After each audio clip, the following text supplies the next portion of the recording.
Yeah, this is still like a recreational activity. I guarantee people still go do this. 110%. We are back. Locked in. Got fucking obliterated or something in my ear. You know, don't really know why, so doesn't really affect anything, but don't worry about it. We're talking about cave diving. You know, the scuba gear and all that shit, man. No words, man. No words, really. Yeah, bro. Cave diving. Is it dangerous? Very. It's one of the most challenging, actually. You know, can't lie to you. You know, got my notes again right here. Got them locked. Yeah. It's fuck. It's one of the most dangerous, one of the most challenging, and most potentially life-threatening. You know, like the likelihood of dying, very high, very high. And I feel like anything that, you know, you are likely of dying, I'm not doing that, bro. No, sir. It's not happening. It's also one of the most hazardous forms of diving, you know, because you can just go like scuba diving, you can just go diving, but like cave diving, yeah, it's probably number one. I didn't see any, you know, ranking system, but that, and it's fucking expensive, bro. The whole thing, like, just to go and do it is probably like $2,500. Just the event itself, just knocking at the door, you know.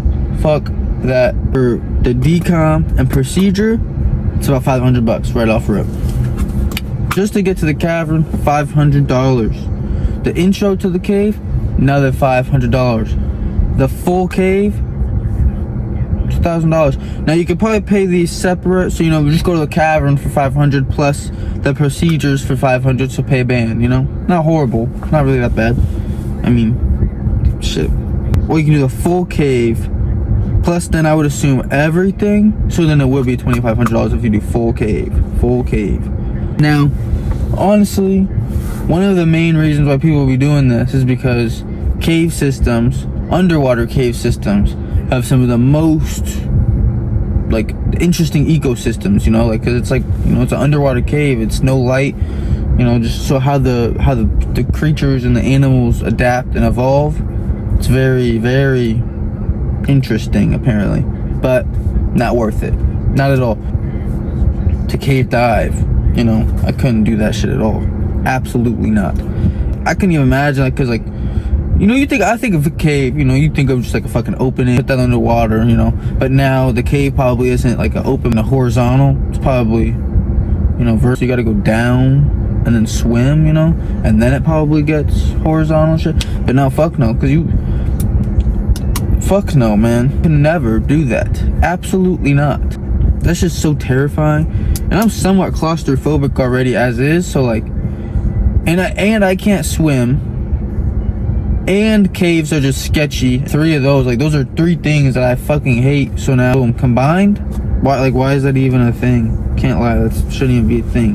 And obvious, you know, there's caves all over, but the one that really started it all, you know, was the 1973 Mount Gambier accident. It's unfortunate series of events. Unfortunate, man, it's unfortunate. But the first dive in this cave was in 1960. That's fucking absurd. Like, absolute. That shit. Was there scuba gear? I know there was scuba gear. Like, there was a form of it, but definitely, like, not. I don't think, like, shit. CDAA approved. Cave Divers Association of Australia. Anyways, that leads us into the next point of Australia. 1973, the Mount Gambier accident is a flooded sinkhole called the Shaft, LOL. It's in South Australia, and it claimed the lives of 4 divers in 73. They claimed 4 lives. 4 of the 8 that were in said cave. It's fucked up, man. The lives that were lost were Stephen, Christine, Gordon, and John. God rest their soul. And it led to the new laws and regulations behind cave exploration, including the CDAA, Cave Divers Association of Australia, and a police underwater recovery team / squad which is crazy to me that they have a police squad for underwater retrieval and, you know, rescue, which is, I mean, that's reasonable, because yeah, but I can imagine, like, that would be like one of those jobs where it's like you don't want to get called for good and bad reasons. For one, because you want nobody to get hurt, put in those situations. For two, I wouldn't want to have to go down into a cave and save somebody, you know, because they're already in a hostile situation. I have to put myself in a hostile situation, and it's in a cave, underwater, small places. Fuck, brother. And obviously, you know, but there's probably like 4 people there. This is a squad, 4. That's a solid 4 people in this squad. Nobody else is doing that. Not me, respectfully.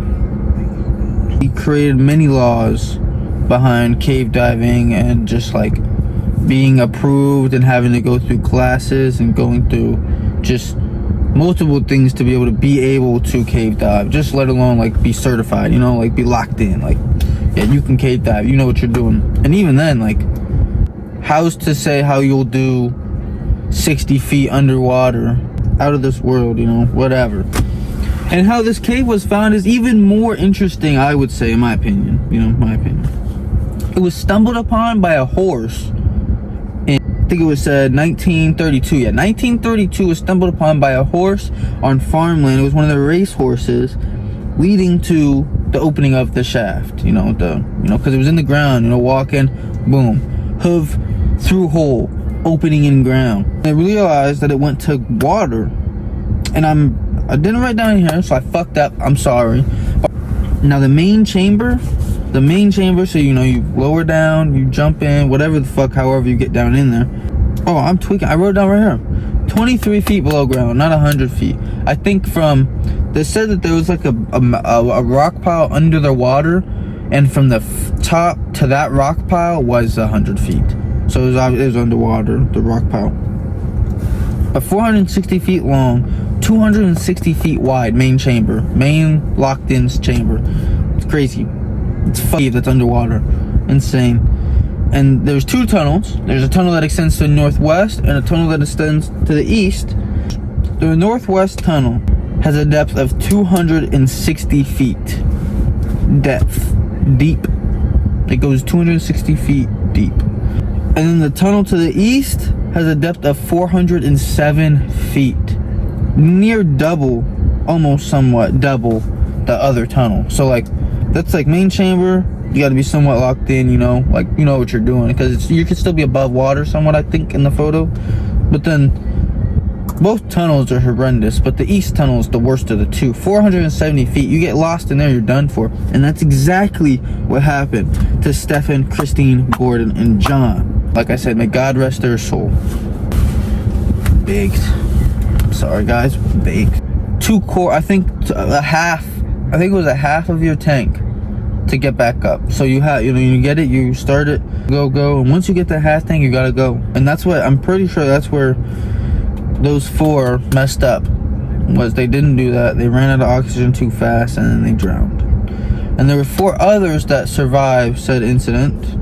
But so that's sad. That's real sad, man. Imagine you go, like a group of 8 people, you go, having a blast, having a fun time in Australia, you know, you're like, oh, let's go fucking cave diving. First off, fuck that. But John said, yeah. And they go cave diving. Let alone in 1973, which I think is even more crazy to me, that, like, this is in 73, more than 30 years ago. More than, like, I would have a hard time myself probably diving, cave dive, or scuba diving, cave diving, anything in 2024, I would have a hard time doing. So the fact that these Johns and John were doing this in 1973, it's besides me, 3 years before my parents were born. That's fucking insane. And they had to hoist everything down while they were in the water, including yourself. They had to hoist you down, and then everything after had to hoist it down too. So like scuba gear, whatever you needed, that's also crazy to me. You're at that point in a fucking big lake, an underground lake. I don't know, just like back to the ecosystem part, I don't know what's in that water. So Loch Ness Monster that's blind, that focuses on sonar like alligators, you know, you jump in that water, he knows you're in there. He's on you. I don't think I would be able to pull myself to do that. Negative. I could not do that. Negative ghostwriter. Shout out to all the cave divers out there. Shout out to all the scuba divers out there. Shout out to all the snorkelers out there. Shout out to all the swimmers out there, matter of fact, and shout out to all the cave explorers, you know. But you guys really, because someone has to do this. Someone's got to make new finds for the world, new, just everything for everybody, you know. We have to explore these caves. So, thank God it's not me. I'm not the one doing it. There's other people doing it. And really, I don't know, you know, correct me if I'm wrong, but I guarantee you, this is still like a recreational activity. I guarantee people still go do this. 110%. You know, like the last video, like street takeovers, I could agree with to some extent. Not this, man. This is a no-go. Never. No-go. Big X. Never. No amount, probably zero amount of money would be able to make me do this. Like, any money. And that's millions, billions. I would not do this. At all. Respect. And then you like the fact that you have to pay to do it. At a decent sum, too. Like that's all cons against pros. Just like, you know, all cons against pros. Cons win this one again. Once again, cons win.